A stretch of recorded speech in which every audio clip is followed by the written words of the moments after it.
మహాశివరాత్రి ఏర్పాట్లపై ఆర్డీఓ అఖిల సమీక్ష సమావేశం. డిఆర్ న్యూస్ స్వాగతం. Doctor B R. అంబేడ్కర్ కోనసీమ జిల్లా రామచంద్రపురం నియోజకవర్గం కోటిపల్లి గ్రామంలో ఈ నెల 25వ తేదీ నుంచి 27వ తేదీ వరకు కోటిపల్లి శ్రీ ఛాయా సోమేశ్వర స్వామి ఆలయ వంశపారంపర్య ధర్మకర్త విజయనగరం పూసపాటి అశోక గజపతి మహారాజు ఆధ్వర్యంలో జరిగే మహాశివరాత్రి ఏర్పాట్లను సమీక్షించేందుకుగాను మహాశివరాత్రి ఉత్సవ కమిటీ చైర్మన్ హోదాలో రామచంద్రపురం ఆర్డీఓ దేవరకొండ అఖిల ఆధ్వర్యంలో శనివారం సమీక్షా సమావేశాన్ని ఏర్పాటు చేశారు. ఈ సమావేశంలో డీఎస్పీ బి. రఘువీర్తో పాటు కె. గంగవరం మండల పరిషత్ అభివృద్ధి అధికారి, మండల అధ్యక్షురాలు, కోటిపల్లి పంచాయతీ సర్పంచ్, కార్యదర్శులు, విద్యుత్ శాఖ, ఆర్డబ్ల్యూఎస్, ఆర్&బి, ఆర్టీసీ, ఎండోమెంట్, ఫిషరీస్ తదితర శాఖల ఉన్నతాధికారులచే మహాశివరాత్రి ఏర్పాట్లకు అవసరమైన విషయాలపై సమీక్షను నిర్వహించారు. ఉత్సవాలకు అవసరమైన విద్యుత్ దీపాలను ఏర్పాటు చేసేందుకు, యాత్రికుల భద్రత నిమిత్తం సీసీ కెమెరాలు ఏర్పాటు, భక్తులకు కల్పించే భద్రత, వారి కోసం స్నానవాటికలు, బారికెట్లు, ప్రత్యేక మొబైల్ మరుగుదొడ్లు, మహాశివరాత్రికి కోటిపల్లి పుణ్యతీర్థానికి ప్రత్యేక ఆర్టీసీ బస్సులు, పార్కింగ్ స్థలం కేటాయింపు తదితర అంశాలపై సంబంధిత అధికారులతో ఆర్డీఓ కూలంకుషంగా చర్చించడం జరిగింది. ఈ మహా ఉత్సవానికి రాష్ట్రవ్యాప్తంగా వచ్చే భక్తులకు ఎలాంటి అసౌకర్యం కలగకుండా ఆలయ కార్యనిర్వహణాధికారి జె. భీమ శంకర్రావును ఆర్డీఓ ఆదేశించారు. ఈ కార్యక్రమంలో మహాశివరాత్రి ఉత్సవ కమిటీ సహాయ అధికారి బాలాజీ రాంప్రసాద్, ఉత్సవ కమిటీ ముఖ్య అధికారి హోదాలో శ్రీ వెంకటేశ్వర దివ్యక్షేత్రం వాడపల్లి కార్యనిర్వహణ అధికారి చక్రధరరావు, ఆలయ కమిటీ చైర్మన్ పిల్లి శ్రీనివాసరావు, ఆలయ పురోహితులు, సిబ్బంది, గ్రామ ప్రజలు పాల్గొన్నారు.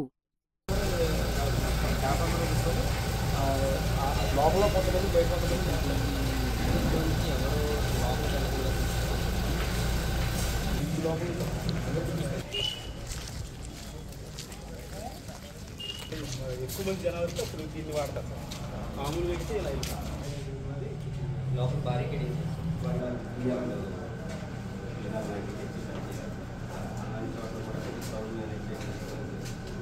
అంటే నా ఉద్దేశం లోపల మీకు పట్టేది మహా అయితే 500 మంది ఉంటారు కదా.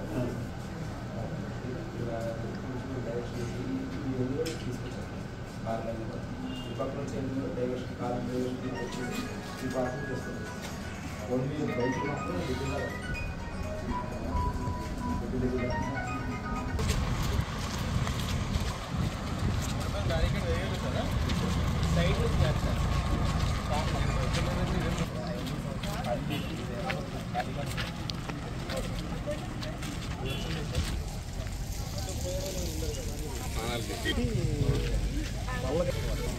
అది కూడా ఉంది కదా. లైట్ మీరు ఇస్తారట.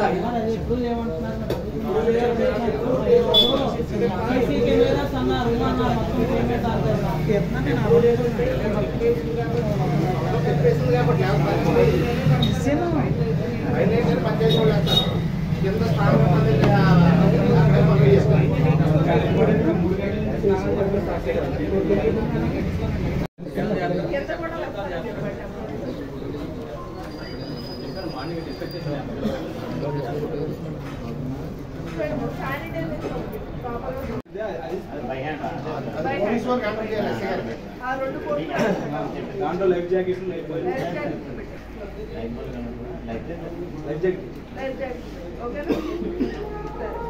ఇంతకు ముందు 11వ తారీఖున మీటింగ్ పెట్టాము. ఇవాళ 22వ తారీఖు, అంటే మనం దగ్గర 10 రోజుల తర్వాత మీటింగ్ పెట్టుకోవడం జరిగింది. బట్ చాలా వరకు చూస్తే ఆ రోజున ఎట్లాంటి పరిస్థితులు ఉన్నాయి, ఈ రోజు కూడా అలాంటి పరిస్థితులు చాలా వరకు మనకు కనిపిస్తున్నాయి. సో ప్రతి సంవత్సరం మనం చేసుకునే 26వ తారీఖు మహాశివరాత్రి వేడుకైంది. Prestigious thing. ప్రతి ఒక్కరు దయచేసి అర్థం చేసుకోవాలి. కోటిపల్లి అంటే ముందుగా గుర్తొచ్చేది కోటిపల్లి గుడి, కోటిపల్లి శివరాత్రి ఉత్సవం. సో దీనికి ఏంటి అంటే మనందరం కలిపి చేతులు కలిపితేనే ఈ ప్రోగ్రామ్ అనేది ముందుకు వెళ్తుంది. దయచేసి ప్రతి ఒక్కరు అది గుర్తుపెట్టుకోవాలి. సో ప్రతి డిపార్ట్మెంట్లో కూడా సహకారం అందిస్తున్నారు. ఏవైతే మనం ఇదివరకు డిపార్ట్మెంట్ల గురించి మాట్లాడుకున్నామో పోలీస్ వారు బందోబస్తు అయితే ఎంత బ్రహ్మాండంగా ఏర్పాటు చేస్తున్నారో అందరూ చూస్తున్నాము. అహర్నిశలు వారు ఇక్కడే ఉండి వారు చేస్తున్నారు. ఇవాళ ఎస్పీ గారు కూడా రావడం జరిగింది. వారు ప్రతిదీ కూడా ప్రాపర్గా ప్లాన్ చేసుకున్నారు. సో ఈవో గారు మీరు దయచేసి వాళ్ళతో కోఆర్డినేట్ చేసుకొని వారు ఏవేవి చెప్పారు అంటే మనకి ఫుడ్ డిస్ట్రిబ్యూషన్ పాయింట్స్ చూపించండి. ఏదైతే మన రోడ్లో వాళ్ళు పెడుతున్నారో అది ఒకసారి వారికి చూపిస్తే వాళ్ళు పెట్టడానికి వీలుగా ఉంటుంది. సో డిఎస్పీ గారు అడిగిన రిమార్క్స్ బట్టి కూడా మనం చూస్తే ఫెర్రీ ఘాట్స్ దగ్గర సీసీ కెమెరాస్ అది కూడా మీరే పెడతామని చెప్పారు మనకి. సో అది పెట్టి మనకి ఏంటంటే ఇక్కడ మనం ఏదైతే పెట్టుకుంటున్నామో కంట్రోల్ రూమ్ దానికి సీసీటీవీ ఫుటేజ్ వచ్చేటట్టు కూడా మనం ఆ రోజు మాట్లాడుకున్నాం. అది వారికి ఇస్తే వాళ్ళు చూసుకోవడానికి వీలుగా ఉంటుంది. సో నెక్స్ట్ వచ్చేసి చేంజింగ్ రూమ్స్ అవన్నీ కూడా మనము మాట్లాడడం జరిగింది. డిఆర్డబ్ల్యూఎస్తో మాట్లాడామంటే చేంజింగ్ రూమ్స్ కూడా మనం అక్కడ మాట్లాడుకున్నాము. టెంపరీగా అవి ఒకటి ఏర్పాటు చేయాలి. ఇటు సైడ్ క్లీన్ చేసేసినట్టున్నారు. మనము ఏదైతే పర్మనెంట్ ఉన్నాయో ఇంకా స్టార్ట్ చేయలేదు. సో అవి కూడా మీరు ఇమీడియట్గా స్టార్ట్ చేసుకోవాలి. చేంజింగ్ రూమ్స్ మన మొబైల్ టాయిలెట్స్ ఆ వెనక పెట్టుకున్నప్పుడు క్లియరెన్స్ కూడా మాట్లాడుకున్నాం అక్కడ. అవి కూడా మీరు ఇమీడియట్గా స్టార్ట్ చేసుకోవాలి. వాళ్ళు 22వ తారీఖున మనకి గట్టిగా చూసుకుంటే ఇంకా 2.5 రోజులు 2.5 days. దానికి మించి ఏమీ లేదు. దయచేసి ప్రతి ఒక్కరు కోఆపరేట్ చేయాలండి. ఇక్కడికే చేస్తున్నాం అనుకుని చేయాలి. ప్రతి ఒక్కరు కోఆపరేట్ చేసి చేయాలి. దయచేసి ఇమీడియట్గా వర్క్స్ కూడా స్టార్ట్ చేయాలి. సో ఆ లైన్ అక్కడి నుంచి చూసుకుంటే ఇక్కడ ఎవరన్నా వస్తే ఖచ్చితంగా కళ్ళు తిరిగి పడిపోయే అవకాశాలు ఉంటాయి. అదొక్క దగ్గర మాత్రం ఐడెంటిఫై చేసుకొని ఒక 2 వాటర్ పాయింట్స్ వాటర్ మాత్రం పెట్టుకోవాల్సి ఉంటుంది. ఒకసారి అది ఐడెంటిఫై చేసుకొని మాకు చెప్పండి. ఈవో గారు కాస్త అది కోఆర్డినేట్ చేసుకోండి మీరు. ఎందుకంటే అక్కడ నుండి ఇక్కడ చాలా దూరం ఉంది డిస్టెన్స్. అదొక 2 పాయింట్స్ పెట్టుకోవాలండి. ఓకే అండి, థ్యాంక్ యూ. మనం చూసుకుంటే అది లాస్ట్లో మాట్లాడుకోండి. నెక్స్ట్ ఆర్టీసీ వారు మనకి బస్సెస్ పెట్టుకున్నారు. బస్ పార్కింగ్ అవన్నీ కూడా మీరు ప్రాపర్గా అరేంజ్ చేసుకున్నారు కదా, ఇబ్బంది లేదు. నెక్స్ట్ ట్రాన్స్పోర్టేషన్ వాళ్ళ దగ్గర నుంచి మనం ఆ రోజు కొన్ని ఫ్రీ వెహికల్స్ అడిగామమ్మా. నెక్స్ట్ R&B వారు ఈ జంగిల్ క్లియరెన్స్ అవన్నీ కూడా స్టార్ట్ చేసుకున్నారు కదండి ప్రతి దగ్గర కూడా. సో మీరే and around the temple 16 cameras పెడతామన్నారు. అది కూడా అవుతుంది, రివ్యూ చేసాము, ప్రాబ్లం లేదు.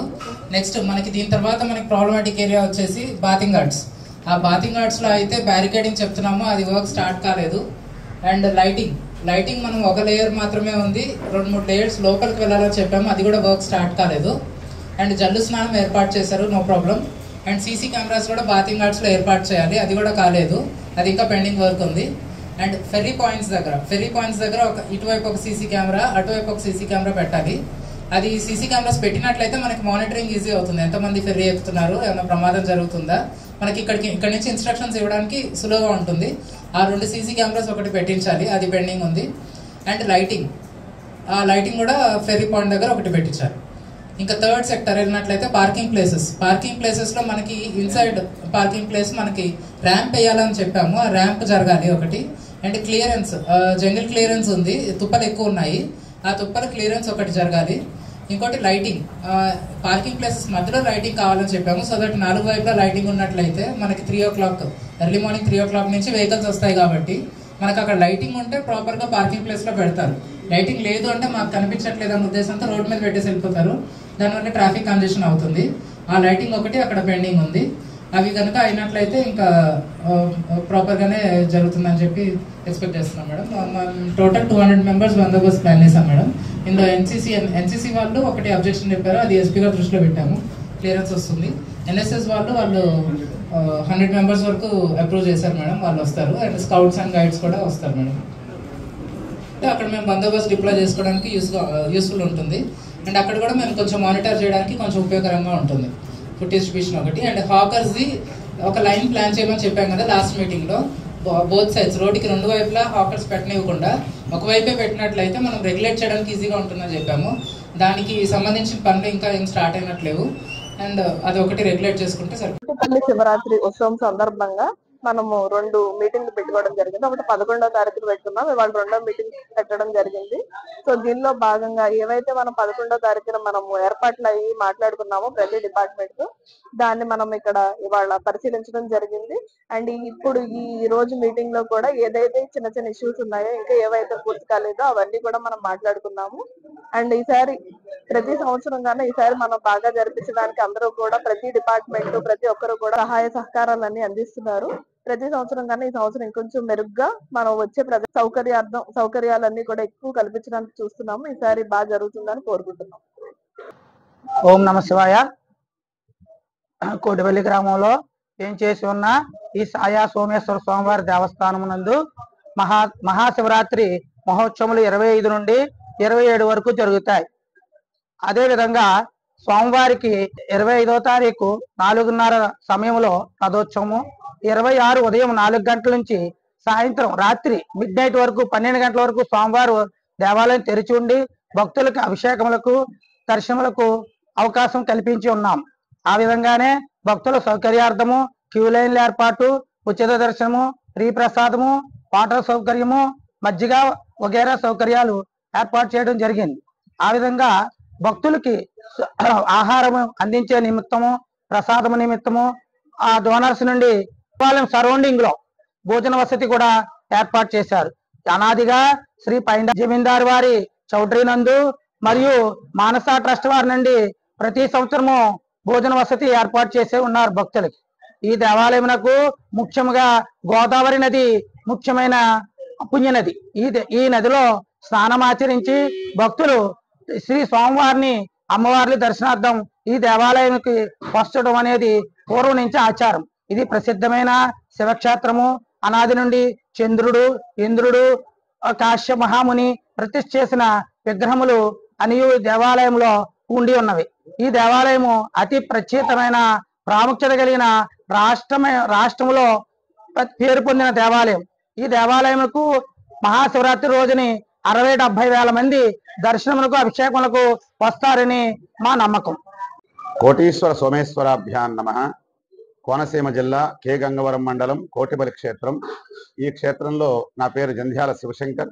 నేను ఈ దేవస్థానంలో ప్రధానార్చకుడిగా పనిచేస్తున్నాను. ఛాయా సోమేశ్వర స్వామి, రాజరాజేశ్వరి అమ్మవారు, శ్రీదేవి భూదేవి సమేత సిద్ధి జనార్దన స్వామి వారు, అలాగే ఉమాకోటీశ్వర స్వామి వారి ఆలయాలు ఉపాలయాలుగా ఉన్నాయి. ఈ ప్రధాన ఆలయంలో ఈ మహాశివరాత్రి ఉత్సవం చాలా ఎంతో వైభవపేతంగా జరుగుతుంది. ఈ క్షేత్రంలో తెల్లవారుజామున 3 గంటలకు మేళతాళాలతోటి మంగళ వాయిద్యాలతోటి గోదావరి నదీ తీరానికి వెళ్ళి, గౌతమి నదీ తీరానికి వెళ్ళి తీర్థం బిందె తీసుకుని వచ్చి స్వామివారికి ప్రాతకాలార్చన, బాలభోగం నివేదన చేసిన తర్వాత దర్శనాలు, అభిషేకాలు ప్రారంభిస్తారు.